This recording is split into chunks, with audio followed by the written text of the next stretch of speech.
What's up, everybody? Welcome to Vivas, and if you're here for your daily dose of inspiration, you've come to the right place. My name is Jay Walia. And I am Juanita, and yes, you have come to the right place. We have two doctors in the house today, starting with Dr. Amani Salim, who is here at Vivas to inspire us with her work in space biology, and she'll also share what she hopes to present at next month's TEDxKL conference. We have another doctor in the house of medicine. This time we find out more about why Dr. Madhu volunteers with the Kechara Soup Kitchen. Yes, in Spotlight, rapper activist Prince EA shares another viral video. You like Prince EA, right? Doctor? On your own. On your own, right? Yes, that's the key factor. Jay, imagine this, right? It's been a long day at work. You've had some annoying people to deal with. Okay. Staff members been particularly tiresome, and you're behind your monthly accounts. And traffic. Now we all know about traffic, we all right? know that. Most of us would head home for some much-needed R&R, right? Switch That's what I off would for the do, night, tune off. But we got to know one dedicated doctor who spends his free time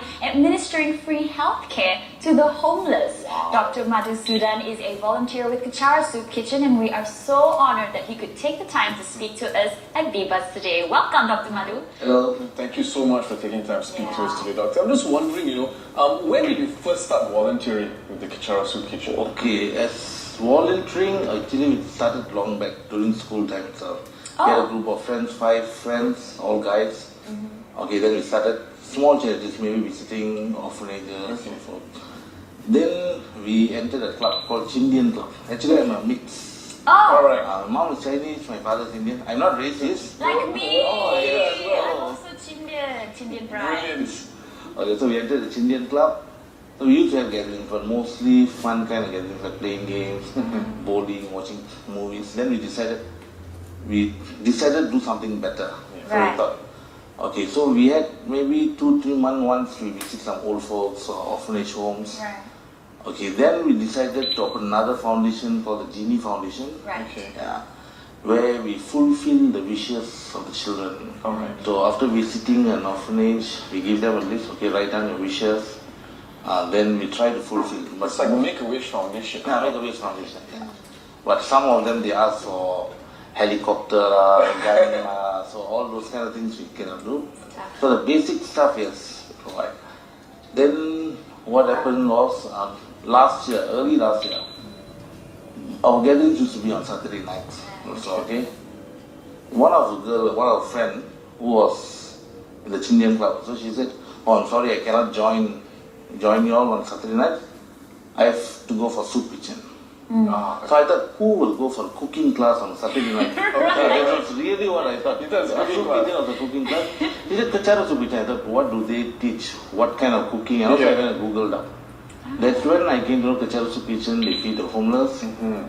So the next week itself, that was my first time, maybe April 2014. Right. Oh, wow. So I followed, then I fell in love with whatever they were doing. Right. Now, in your teenage years, you said you started, volunteering then itself. But what sparked your interest in volunteering first? Volunteering first, okay. I would say my parents. Yeah, my parents, because, okay, my father is a doctor too. My elder brother is a doctor too. Wow. Yeah, the clinic is in Klang. So, we are brought up in the clinic. Okay. So, where my father will be treating the patients, we'll be just sitting in front of him and studying and all. So we used to see the way he treats the patients. In some of them he wouldn't charge. He'd say, okay, this patient is not well to do. Okay, no need to charge them. And he was very kind. And also my mom used to do lots of donations to many homes and all. That's how it started. So we had a common thing, and my friends also are like-minded. So that's how it all started now. That's excellent. They say charity starts from home, and that's absolutely true. Yes. We've got a whole lot to find out about Dr. Madhu. We're going to go for a very short commercial break. Don't touch that remote. We'll be right back. The homeless. Yes, Doctor. Free healthcare. Just free healthcare. That's the key word right there. How many times a week are you on the streets helping people out? Roughly about 3 times, 3 to 4 times. I think the main day we follow rounds with Kechara Soup Kitchen is on Saturday nights. Okay, so Saturday nights. But some other days there might be some emergency cases which require medical attention. Okay, so our project director of Kechara Soup Kitchen, Justin, he is very dedicated. I mean, throughout the day he is with Kechara. Right. Okay, so he'll give me a call and say, okay, there's this so and so patient that needs medical attention. Okay, so once I close my clinic at 8 p.m., then I'll go and visit them. Okay. Right. Now, your clinic in Cheras also is supported by Kechara Soup Kitchens, where they do bring patients over to Yes. the clinic in Cheras, right? Right? So actually, okay, there are many volunteers of Kechara Soup Kitchen. Okay, so and they are also quite dedicated, and they go almost every day looking for patients, or not looking for patients, looking for homeless who need People who need help, people who need help. We don't only help the homeless, we also help the urban poor. Yeah. Okay, we have this thing called Kechara Food Bank, Okay. where monthly we provide some food supplies, groceries to different homes and all. Okay, so when they go and visit them, some of them see they're sick and they don't have enough money for medical attention. Okay, so the volunteers will bring them to my clinic. Oh, okay. So maybe in a week, minimum 2 or 3 times. Okay. Okay, All right. so you set up usually at Kechara Soup Kitchens, where you go on 3 times a week. Can you tell us a little bit about the setup? Who help you out? Are there other volunteers here? Yeah, on Saturday nights, actually there's a ambulance Mahamas. Right. Okay, they are sponsored by someone. So every Saturday night they follow us. So I'll be in the ambulance with Mahamas. There will be, now there is another doctor also follows me. Okay. Okay, then also, most of the time Felicia, she's also a volunteer from Kechara Soup Kitchen, so she'll be with us in the van. Okay, but it's very basic. What we have is BP set, apparatus, then we have a medical kit with most medication which I bring from the clinic, and some sponsored from Kechara itself. I've seen some pictures. All the medicines are so neatly organized. Yeah. And little. No, because Little the pictures which I showed are the neat ones. Oh, okay. Actually, by 1, 2 o'clock in the morning, it's all Yeah, the all best nice, already. all nice.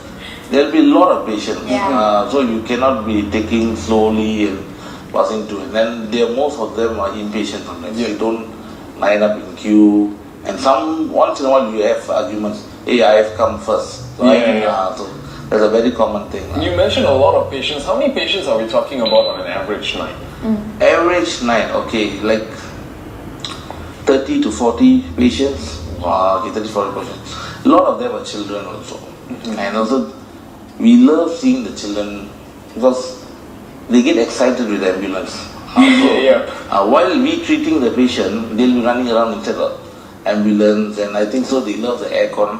They have not experienced aircon outside, so they've been inside the ambulance most of the time, and that's when we provide them teddy bears and chocolates. And You're all. very popular with the children because your nickname is Teddy Bear Doctor. Teddy Could you tell us how you got that nickname? It's a very interesting story. Okay, it's not because I'm big size. And, okay, most of them think teddy That's bear what doctor the because yes. Okay, maybe also. I'm not sure. Okay, but actually because I give them a lot of teddy bears.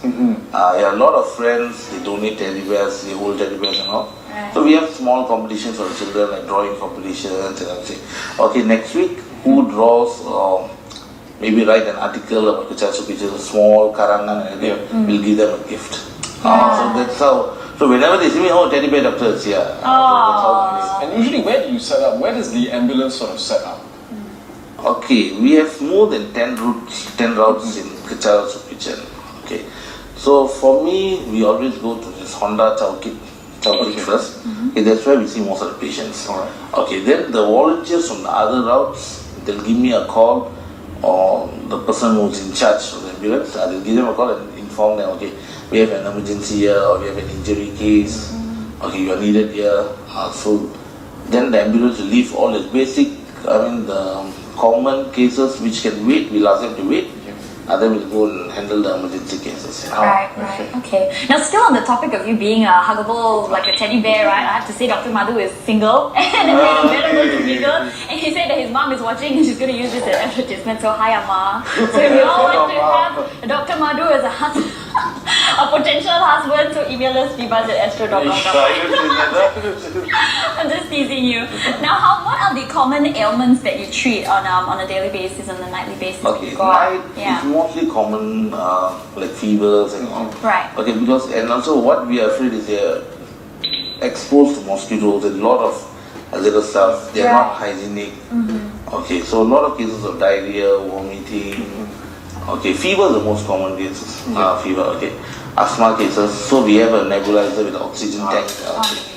So, and a lot of robbery cases. I mean, although being homeless, they get robbed by drug addicts and all. Okay, so vulnerable. They just out there. Yeah, so you see them bleeding. Okay, they would have got injured on a Thursday or Wednesday, but they wait till Saturday for us to come and bring them to the hospital. Yeah, so sometimes the wounds will be already infected by the time we go and see them. Yeah, there are a lot of sad cases actually. Even there was a case of a burn case also. A gas thing exploded. His whole body was scalded. But he was just sitting down there waiting for us to come. Wow. Yeah, so it's I quite hope it was close to the day that you were. Yeah, and thank God it happened on Saturday evening. So we saw him Saturday night, it was not that late. But we thought it was a scar, but we didn't know it was actually burnt. Yeah. Then we brought him to the hospital, got him treated. Now it's fine. No, speaking about the hospital, right? You know, of course, like you mentioned, the common ailments, fever, flu, all of this. The medicines are there. You know, you take it, you get better after a while. But the most serious stuff. So, do you take them straight to the hospital, or do you take them to the clinic first and then maybe go to the hospital after Now, that? most of the cases on Saturday nights, we bring them to the hospital. Okay.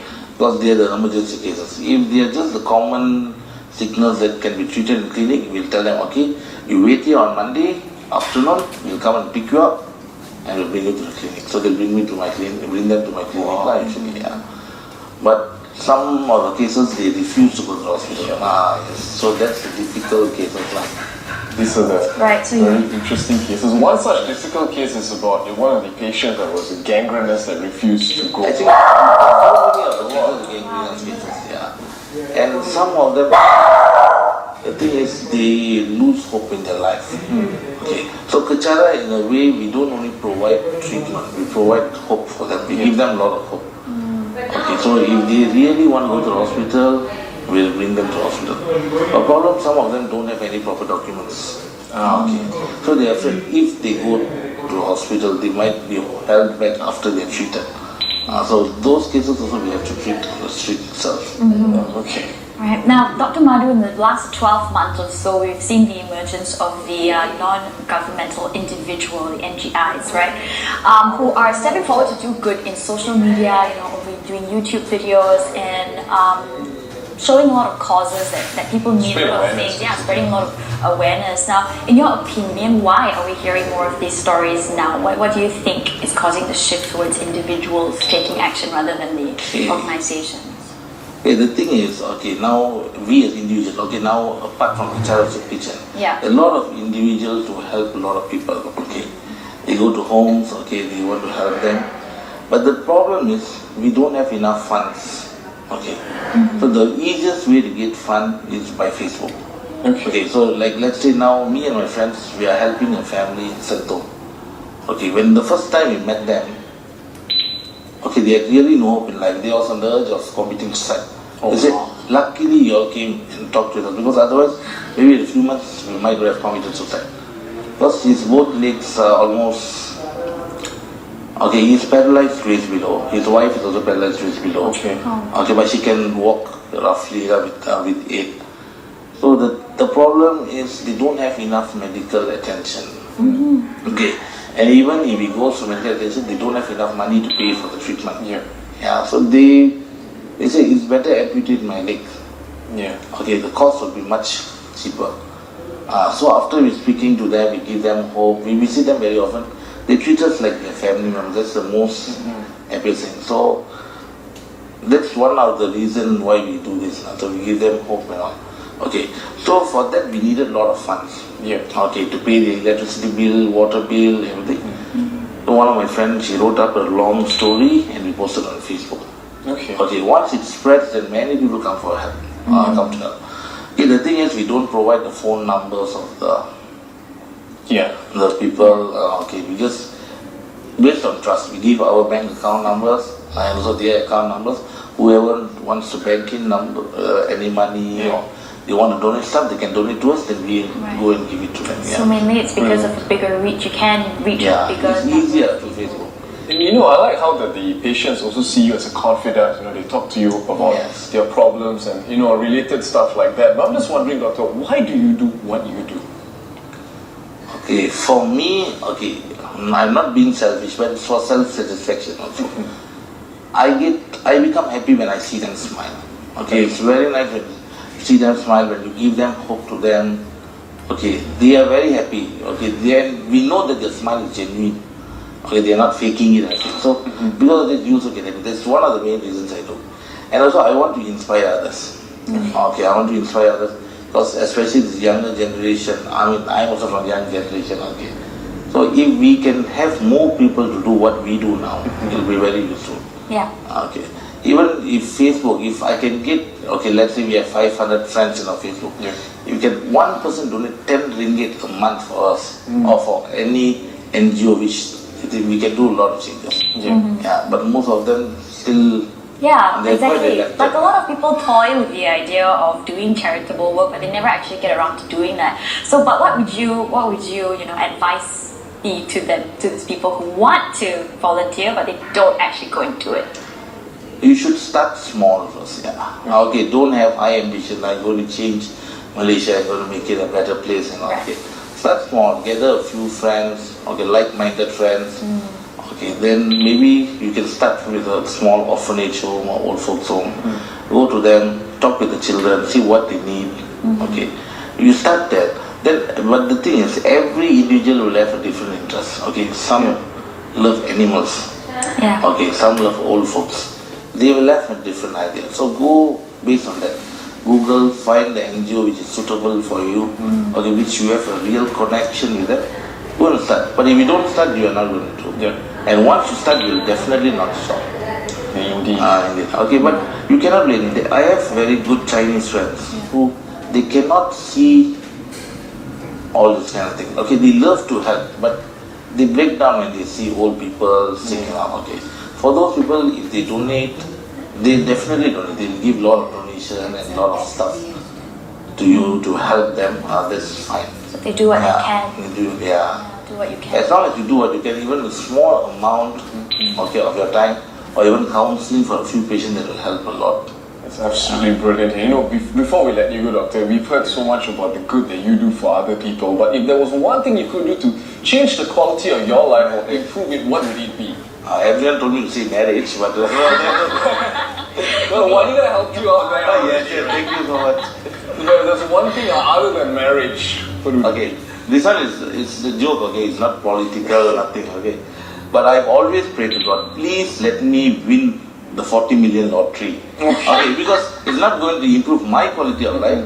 With the 40 million, we can show how much we NGOs and we individuals can help people. Okay, we can definitely make Malaysia a better place. So I hope someone gives me 40 million. Fingers crossed. There It's you go. possible, it's far out, but it's possible. No, we can definitely take away poverty with 40 million. Well, that's Dr. Madhu for you, always Thank you, thinking Dr. about Madhu. others. Thank you so Thank much. you so much. Most welcome. Okay. Such a selfless man. Brilliant, I tell you. On Vivas tomorrow, we got an equally killer show because Zarina Zaina, life coach and social etiquette trainer, helps us navigate through the potential minefield that is good manners. Yes, we also have Reverend Elisha Sadvinder, founder of Dignity for Children, who's sharing their mission to bring education to underprivileged children. Great stuff there. We got our game face on at the Meeples European Board Games Cafe in Live It Up. And keep writing to us at vbuzz@astro.com.my. Questions, suggestions, marriage proposals for our second guest, Dr. Madhu, all there on our email, okay? But thank you so much for joining us on the show. I had a great time. For me, Juanita. And me, Jay Walia. Take care, good night, and bye-bye. Bye.